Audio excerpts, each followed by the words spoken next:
چې هغه واقعا د اصحاب فیل ورته وایي او واقعا داسې راپېښه شوې وه چې په 570 عیسوي کې یا په 571 عیسوي کې رسول الله صلی الله علیه وسلم چې د کم کال باندې پیدایش شوی دی یا په هغه یا ورپسې جفت کال باندې ابرهه تپوسو کو چې دا خلک مکی مکرمه ته څه دپاره ځي نو هغوی ورته ووې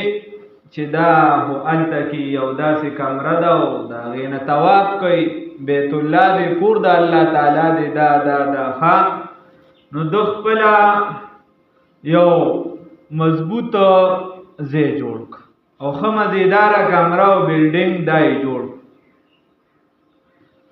او ابرهه دا د نجاشي بادشاه حبشي چې کوم بادشاه و د هغه د طرفه دی نایب و د هغه په صنعا دای دارالخلافه و په یمن باندې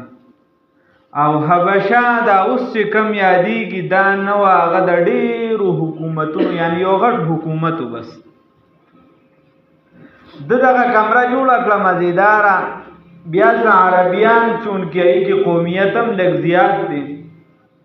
هغې باندې یا داسیز بد ولګېدو یا چې هر څه بې روایتین مختلف چې دی یا دغه کمرې سره خوا کې اور بلو او هغه چونکې د کعبې مبارکې په شان یې جوړ کړی نو غلاف ملاف یې پرې ورچولو هغې ته اور بل شو وغیره بیا ټوله وسوځېده یا یې د دې واقعي بے حرمتی وکړو ګندګي مندګي یې پکې وکړله کسان معلوم شو چې بهی دا خو د قریشو دي او د مکې مکرمې نه راغلي دي نو ابرهه اعلان وکړو چې موږ به حمله کوو په مکه مکرمه باندې او دغه بیت الله شریف دغه کومه کوټه چې دا دا روانو 1000 لشکر دا را روان شو تاسو به اورېدلي چې کم کسان تللی موږ خو تلیم نه یو چې کم تللی یې به لیدلي مې الله دې موږ بار بار بوځي د ادب او احترام سره د مکې مکرمې سره هغه ټیم خو بهر اوس راته پته نشته وادي محصر ورته وایي هغه ځای کې د لښکر پړاو کو عموما طریقه هم دی چې یو ځای باندې یو لښکر حمله کوي نو یو ځای کې پړاو کوي چاته څوک اډه ورکوي چاته چا سره اډه کې پاتې وي چاته بل څه خو ډایرکټ نه داسې یو ځای کې پړاو مړاو کوي په دغه ځای کې دې ایثار خو د عربو دپاره دا جنګ ناشنا و نه وي په بل اعتبار سره چې په عربیانو خاتیان نه ولیدلي او دې جنګ کې نه 11 یا 14 هاتیان ځکه هاتي چې دا د ځنګل څیز دی عربو چې دی نو دا ټوله صحرا اوس هم صحرا ده زیات ده عربیانو هاتي نه ولیدلي یو پکې به روایتین محمود نومې هاتي مشهور بیا وغیره او دای د دې لپاره راوستو چې دا به دغه د کمرې د ستنو ته بس زنځیرونه واچوي او بس دې به روان شي ځان پسې به راکاږي بس کمره هر څه به ختم شي خیر چې دغه زیاتران نو عبدالمطلب صاحب ته پته ولګېدل هغه ورغی نو د هغه په مخ کې روب و ډېر زیات ښکلي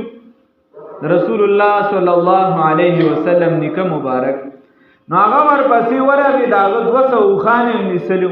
نو ده چې د هغه مخ ته وکته ډېر روب وغیره پرې راغی او زر ورته راپاسې ته د ابرهه نو ایسله راغلی او چا ورته وي دا د قریشو سردار دی وی زما ستا کسانو 200 اوښان ګیر کړي دي هغه راکړه نو هغه ورته عجیبه خبره ده چې زه ستاسو معبد او عبادت خانه روانم دا ستاسو د کوم څیز د ودې عزت دی او د لرې لرې نه ټوله دنیا غیله راځي هغه روانم د هغې تپوس نه کې او زمانه ته تپوس چې دی نو هغه د خپلو اوښانو کې نو هغه ورته وي د اوښانو مالک زه یمه او د کوم ځای چې مالک الله دی نو د هغې تپوس به هغه کوي د هغې خپل مالک شته هغه به یې تپوس وکړي خیر دو داسې وکړل چې ورته وي اوښان ورکې اوښان یې ورکړه هغه کسان بره غرونو ته وخېږو بیا داسې کار وشو چې د اسمان نه خدای پاک توتکر کی یا نور څه لښکرو د مارغانو هغې رولیږه قرآن کې الله رب العزت د هغې تذکره کوي چې الم تر کیف فعل ربک باصحاب الفیل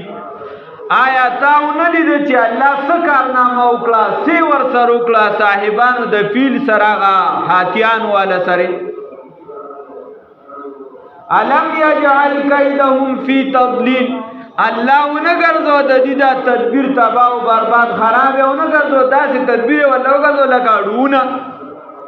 هغه دومره اتیان راوستو لښکر راوستو د اسلحو سره راغلیو مضبوط لښکر عرب ظاهرا د مقابلین او عرب خپل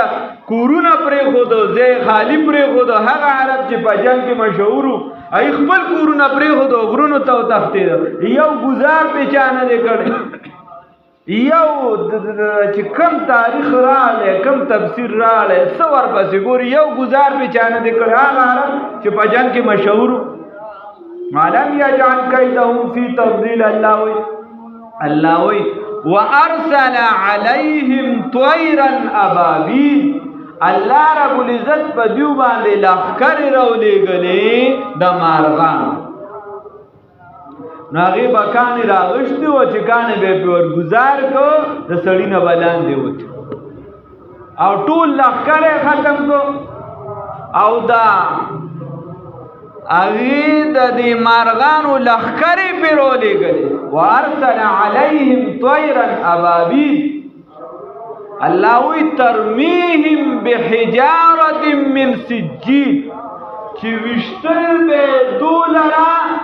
دی به ویشتل په هغه کاڼو من سجیل د هغه پخو کاڼو باندې دا کم کاڼې چې په اور باندې پوخ شي نو د دې ګزار سخت او عذاب هم د اور سخت دی د دې وجې دا مسله ده چې مړي سره کوشش پکار دی هغه څیز باندې دی یعنی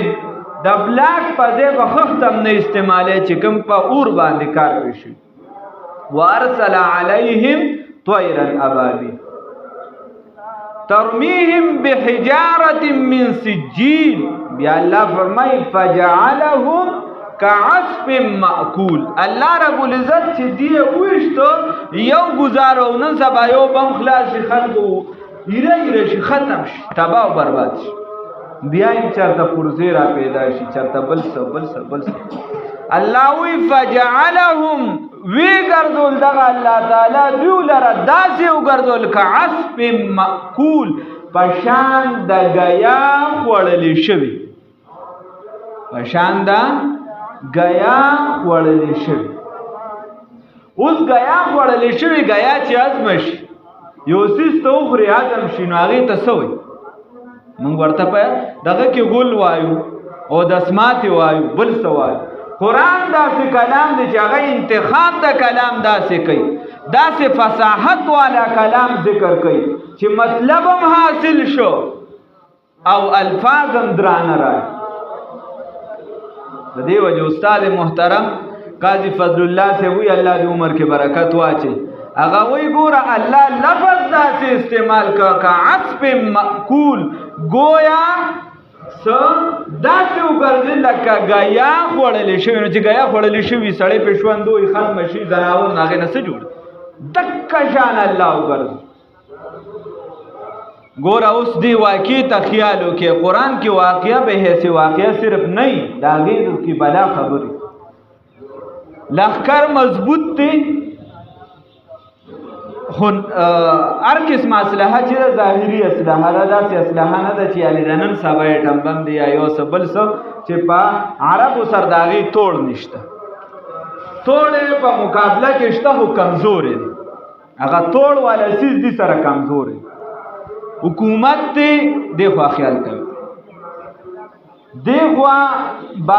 بادشاهي ده حکومت دی راپاسېدلې په مذهبي جوش و جذبه دي او دې خوا د خدای کور دی خلک کمزوري دي هېڅ مقابله یې ونه کړله د سره میدان ته هم راونه وته د سره هم نه درېده خو بیا هم خدای پاک د خپل کور حفاظت وکړو او هغه لښکر یې تباه او برباد کړ که عصف معقول الله داسې وګرځول لکه په شان د بوسو یا په شان د نور څیزونو ما چې درته وو صحیح شو دام ذهن کار وکړو د خدای پاک په کور حمله کوله په څه باندې کوله د خدای پاک په کور هم دکه د خدای کور دی هم دکه د خدای کور دی په 63 تقریبا هجری کې بیا په دې حمله شوې ده او حمله پې کړې ده د یزید په حکم باندې حمله شوې بیا هم دکه او په هغې کې مطلب په کعبه مبارکه غشم راورېدلې دي منجنیک هم استعمال شوی دی مختلف څیزونه استعمال شوي هغه عمله ناکامه شوې ده دی خوا صحابي و عبدالله ابن زبیر رضی الله تعالی عنه اخوا چې دی د یزید په حکم باندې په هغې حمله شوې یوه شوه دویمه حمله په دې باندې شوې ده د عبدالملک بن مروان په حکم باندې او دی خوا هغه تقریبا په 93 هجری کې شوې ده او 663 عیسوي راځي او وغیره څه مچ راځي په دغه کې شوې ده او په هغې کې دی خو عبدالله ابن زبیر رضی الله تعالی عنه او کعبه مبارکه باندې غشي ورېدلي کعبه مبارکه چې دا یعنی په لومبنۍ حمله چې د یزید په حکم وشو په هغې کې کعبه مبارکې ته جزوي نقصانات ورسېد عبدالله ابن زبیر رضی الله تعالی دوباره مرمت کړه اکه شانې جوړه کړه بخاري شریف کې چې څنګه حدیث دی د رسول الله وسلم چې څنګه خواهش وو هغه دا نن سبا چې کوم خطیم مقام دا اعتبار دی دا یې پکې راځنه که خطیم وغیره بیا دوباره چې کله حجاج بن یوسف الثقفي هغه حمله وکړله او د عبدالملک بن مروان په حکم باندې وکړله 4 میاشتې په منجنیک او غشي وغیره استعمال شو او حجر اسود پکې 3 ټوکړې شو بیا هم د کعبه وا دی خو عبدالله ابن زبیر دی خو صحابه دي هغه شهیدان شو عبدالله ابن زبیر صاحب شهید شو 3 ورځې مړ ځوړندو کعبه مبارکه مکه شان وا امداد له سوکرانه بیا په دریم ځل باندې تقریبا د 900 صدا پاسه عیسوي وا یا هجری وا تقریبا عیسوی وا او دغه صدا پاسه 300 وغیره هجری راتله په هغې کې قرامته او کوم چې اسماعیلیان دي نن سبا غالي شیعګانو د بحرین نه راغلل او په کعبه مبارکې حمله وکړله یو حمله برهه کړې وه الله رب العزت لښکر راولېږه د مارغانو هغې تباه او برباد نیست و نابود کړ یزید وکړله او بیا عبدالملک بن مروان وکړله بیا ورپسې قرامته وکړله غالي شیعګانو او دا حجر اسود 3 ټوکړې شو پکې نورم پکې بلا یو څه بل څه دا نقصانات میلو شو بیا دا حجر اسود دي ځان سره وړو نه حجر اسود مخکې کې 3 ټوکړې شو په قرامته او په دور کې دی حجر اسود د سره غونډ واغشته ځان سره او د حرم شریف نه وړو ځان سره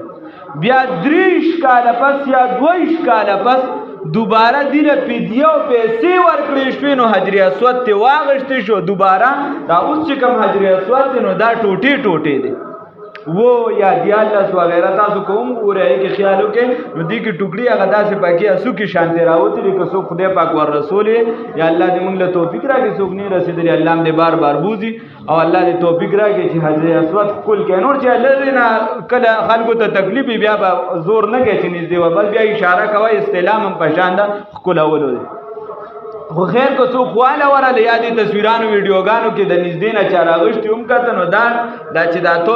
دی او دی پکې اتر وغیره دا ټول حجر اسود نه دی دې کې اوس ټوکړې حجر اسود دي دا دی وړو شیعګانو کوم چې غالي شیعګان اسماعیلیان چې کوم دا چترال کې وغیره داسې دی په دې هغه خانیان چې ورته نن سبا د زمونږ دي ځایونو کې د هغه خانیانو په نوم یادېږي اسماعیلي دي نو دی وړو بیا ته 2 یا 3 کاله پس دوباره راوړلی شو او بیا دغه ټوکړو وغیره غلاف کې دغه د قالب کې جوړ کړی شو بند کړی شو کې خو بیا تقریبا دا 1979 یا خواوشا تاریخ په زمانہ خوا دی خوا کیږي او د دینه سمخ کې د ترکو د عربو خپلو کې د کیسو میسو د هغې سنور خیر دی پکې سلاسونو ماسونو حرم شریف بیا اونیسې شو او په هغې کې جزوي طور نقصانات مشهورم بل شو قتل عام پکې د حاجیانو شو وغیره د هغې نه مخکې تقریبا تاریخ به ګډوډ کېږي په هغې کې چې دی دغه حرم شریف کې یو څه بل څه بیا هم د الله امداد رانه نو ته به وایې چې هلته کې د الله امداد راغی او الله بطور معجزه قرآن کې یو صورت د هغې په نوم باندې را نازل کړه چې سورة الفیل دی الم تر کیف فعل ربک باصحاب الفیل الم یجعل کیدهم فی تضلیل وارسل علیهم طیرا ابابیل ترمیهم بحجارة من سجیل فجعلهم کعصف مأکول الله صورت را نازل کړه دا چل مې ورسره وکړو دا مې وکړو نو الله مکه الله اللهم الله دی کعبه و مکه کعبه نه خو دوباره الله رب العزت بیا کشان امداد وجه صدا ذهن دی اوس کولو یو وجه بعض علما دا لیکي چې څنګه اوس الله د قرآن پاک د حفاظت ذمہواری اغسته ده کوي به په ما او تا ذمہواری اغسته ده نو تیر امتونو کې دک شان کیدی شي حدیث په نشته خو د علماء یو رائے کیدی شي چې دا څه وچه الله د کعبه مبارکي د ذمہواری د حفاظت ذمہواری اغسته نو کیدی شي دغه وجه یا وجه دویمه وجه دا ده چې کوم باندې اراده علماء ډیر دي ظاهرا ذهن تم بریوزي هغه دا ده چې الله رب العزت د کعبه مبارک حفاظت کو په هغه وخت کې چې دا اخیری امت راغلی نو او د خدای د ذمہواری ور په غاړه کړی نو چې کله دا امت راغی نو الله رب العزت او فرمایل ان الصفا والمروه من شعائر الله صفا او مروه د الله د نښونه نښې دي دا شاعر الله دی کعبه چې دا شاعر الله دا جمعه شاعر الله دی اوس د دې حفاظت پتا لازمي دی اوس به الله امداد نه اوس به الله تا تفریدي ورنه د اخر زمانه د نه نه جوړی نه نو یو ګډ حبشي برازي ظاهرا بډیر ګډ وډي او هغه به دا کعبه مبارک نړۍ ته به چې الله امداد ولې نه کیږي دا حالان کې لخر به مخاطب شي دغه ته په پزمکه خخې شي خو الله رب العزت اوس ذمہواری تا تفریخ ما ته پریخ ده دک شان د دین ذمہواری ده خیال کوي دې ته ها موږ ور صرف واقع به تور واقع موږ نه وایو اوس الله د دین د ذمہواری زمام ته په وګ پریخ ده بابا ته مسلمانې تا کلمه ویلې ده د سوار لسمه شو که د شلمه پیړه شو ورپسې او که د دیرشمه شو که د 50مه شو خو ته امتی د رسول الله صلی الله علیه وسلم نو لہذا د دې زمانه مسلمان او هغه صحابه درجو کې به فرق وي خو چې څنګه د هغه په وګو د ذمہواری و چې ته به د اسلام حفاظت کې او هغه وګودل چې سره لاړ په میدان کې به دوا ویاو هغه به ټول لخرو هغه به یک یوازې په مقابله کې ولاړو دیغه به شپېته کسه هغه به شپېته زره په میدان کې به ولاړو دیغه به 314 هغه به زر کسه په میدان تک شان په دی وخت کې تا ذمہواری پتان ده حفاظت د اسلام حفاظت د دین حفاظت د کعبه مبارکی حفاظت د قرآن حفاظت د حدیثو دا چې څنګه په هغه دور کې په مسلمان لازمی و تک شان پتا او په ما لازمی ده نو غټه وجه علماء دا لیکلی ده چې دا په اوس په امت باندې لازمی ده کعبه مبارکه یو ظاهری اعتبار سره نړول وي یو معنوي اعتبار سره نړول وي کوم ته چې د باطن په اعتبار سره ویل شي نو ظاهرا نړول خو دغه د اتحادي د جزوی نقصان ورکول یا کولم د ځمکې نه ختمول الله رب العزت دې دغه وخت په موږ نه راولي چې دا وینو دا حالت معنوي طور دا چې د هغې اثر رسوخ ختمول، د هغې مرکزیت ختمول، لکه نن سبا چې خلکو ختم کو ختموي یې نور هم لګیا وي. نه دا مسلمان په خپل لاس وکړه. یو وجه پکې ده، هغه پکې دام ده چې د مسلمانانو خپله تفریقه بازي د فرقو برنګ کې، د نسل برنګ کې، د دشمنو برنګ کې، د خاندانونو برنګ کې چې دی په خپله یو بل سره نښلي، نو چې د دې ځای مسلمان خدای دې دا وخت نه راولي. مثال په سعودي حمله کوي، نو دا مسلمان د ده دا اراده نه چې زه په کعبه حمله کوم، د ده د سعودي والا حکمران سره نه لګي. او تیر امت والا چې حمله کوله، مثال په طور ابراهیم حمله کوله، نو هغه په کعبه حمله کوله، هغه د عربو سرسکار نو ځکه خدای ختم. او دای چې کوي نو دا په عربو کوي، په کعبه نه کوي. د هغې سره مینا وغیره هغه ځان له خبره د عربو سره. نو د دې وجه خدای پاک دی د کعبې مبارکې حفاظت ذمواري هغه خپله ډایرکټ په هغه وخت باندې نه اخلي. کله چاته صبر وکړي، دا تاسو ولیدو کمزوري لښکر وي، هغه مسلسل په خپل موقف باندې ولاړ، خدای پاک ډېر کلونه پس هغه له چې دی نو اوچتوالی ورکړي، خو لیکن خپل موقف باندې ولاړ. صحیح ده. نو خبره داسې ده چې دا خبره زمونږ په ذهن کې وي چې ته به